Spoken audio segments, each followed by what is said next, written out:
نحمده ونصلی علی رسولہ الکریم اما بعد۔ میری عزیز بہنوں، آج کے اس عظیم الشان اجلاس میں آفتاب نبوت کے ماہ پروں، شمع رسالت کے تابندہ ستاروں، امام الانبیاء کے سچے دیوانوں یعنی صحابہ کرام رضی اللہ تعالی عنہم کا کچھ دیر ذکر مبارک کرنا اپنی سعادت تصور کرتے ہوئے کچھ معروضات پیش کرنے جا رہی ہوں۔ خداوند تعالی اس مقدس جماعت کے صدقہ طفیل میں امام الانبیاء کی سچے غلامی کی توفیق عطا فرمائے۔ سیدنا صدیق اکبر پہلے مصدق پہلے مبشر، سیدنا صدیق اکبر پہلے مصدق پہلے مبشر، امت مرحومہ میں ارحم صلی اللہ علیہ وسلم۔ ملت اسلامیہ کے شہدائیوں، صحابہ کرام رضی اللہ تعالی عنہم کی جماعت وہ مقدس جماعت ہے جن کو دنیا کے اندر جنت کا پروانہ اور رضا الہی کی سند رضی اللہ تعالی عنہم کی شکل میں مل گئی تھی۔ یہی وجہ ہے کہ اس جماعت کے بعد قیامت کی صبح تک آنے والا کوئی بھی شخص چاہے ایمان و عمل اور عبادات میں کتنا ہی منہمک رہنے والا ہو،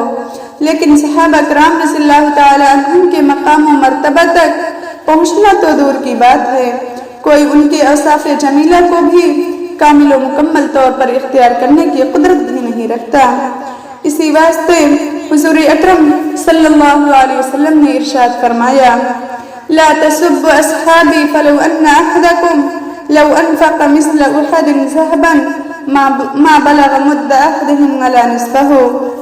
میرے صحابہ کو برا بھلا مت کہو، اس لیے کہ تم میں سے اگر کوئی احد پہاڑ کے برابر بھی سونا خرچ کر دے تو ان کے ایک مد اور آدھے مد کے برابر بھی ثواب کو نہیں پہنچے گا۔ میری عزیز بہنوں، حضرت سفیان ثوری رحمۃ اللہ علیہ سے کسی نے پوچھا تھا کہ حضرت امیر معاویہ رضی اللہ تعالی عنہ کا مقام بلند ہے یا حضرت عمر بن عبدالعزیز کا مقام؟ حضرت سفیان ثوری رحمۃ اللہ علیہ نے فرمایا تھا کہ ان دونوں کے درمیان تقابل کی کوئی نسبت ہی نہیں ہے۔ حقیقت تو یہ ہے کہ حضرت امیر معاویہ رضی اللہ تعالی عنہ نے حضور صلی اللہ علیہ وسلم کے ساتھ ہو کر اسلام کی مدافعات میں جو جنگیں لڑی ہیں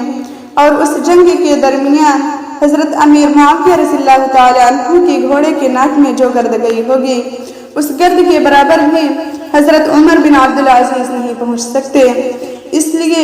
کہ حضرت عمر بن عبدالعزیز کتنے ہی فضائل و مناقب کے مستحق بن جائیں،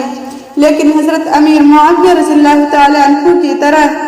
وہ نگاہیں کہاں سے لائیں گے جن نگاہوں نے ہمارے آقا کا دیدار کیا تھا؟ حضرت امیر معاویہ رضی اللہ تعالی عنہ کی طرح وہ کان کہاں سے لائیں گے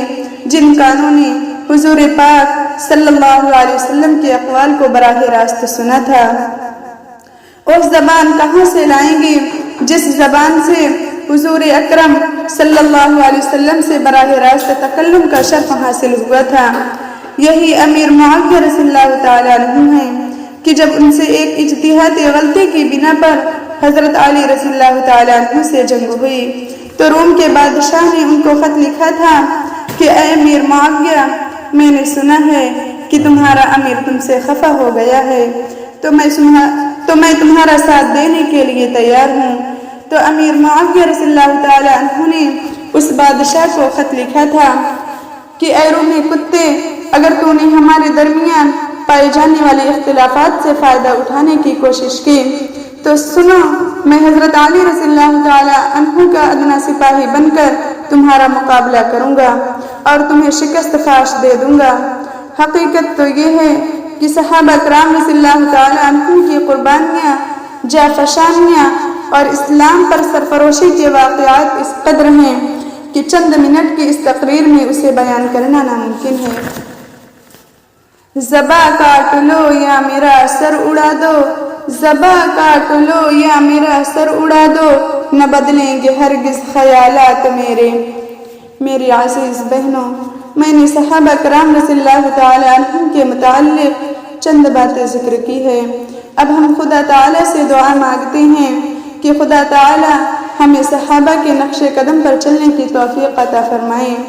اور ہمارے دلوں میں صحابہ کرام رضی اللہ تعالی عنہم کی عظمتوں کو قائم و دائم فرما۔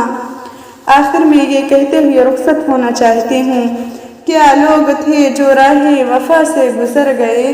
کیا لوگ تھے جو راہ وفا سے گزر گئے،